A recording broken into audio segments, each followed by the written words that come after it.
In a village where rivers whisper and stones remember, there is a ritual that begins not with a sound, but with silence. They call it the morning spoon.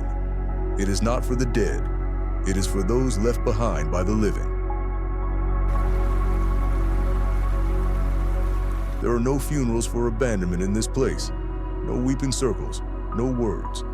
Only a quiet ritual passed from grandmother to granddaughter, from brother to sister. A ritual for when someone you love disappears, not by death, but by choice. When a loved one walks away, without warning, without reason, without goodbye, the village does not chase.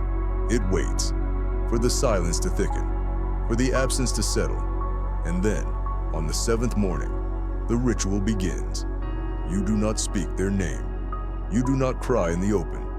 You take a spoon from your family's kitchen, any spoon, but never new. It must have memory in its curve.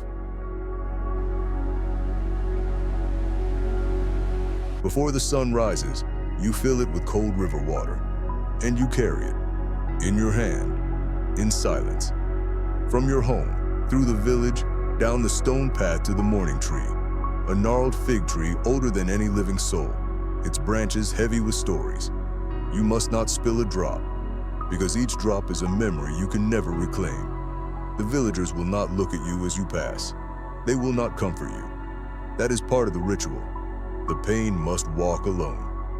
Once you reach the tree, you kneel, not to pray, not to beg, but to listen. The tree does not speak, but the river in the spoon does. Some say it hums, others say it pulses, but all agree. If you listen closely, you'll hear the moment the grief leaves your body. It sounds like breath being returned. Then, and only then, do you tip the spoon onto the roots and walk back, lighter, still grieving, but no longer hollow. The spoon, they say, is never used again. It is wrapped in cloth and placed under your bed, not as a symbol of loss, but as a vessel that once held your heartbreak and didn't let it spill. Children grow up in this village knowing the meaning of such a spoon. When they find one wrapped in silk beneath a parent's bed, they don't ask, they understand. Some spoons have been passed down. One grandmother's loss, wrapped carefully for a granddaughter who someday might need it. Because everyone, eventually, carries the water, and everyone must learn not to spill it.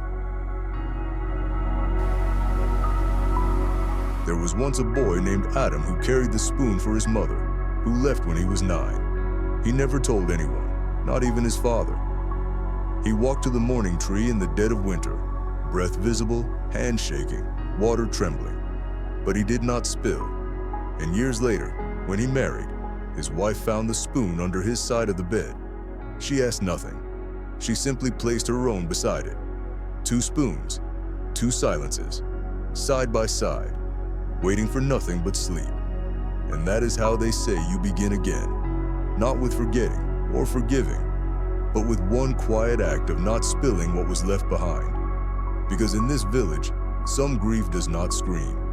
It is carried, one spoonful at a time.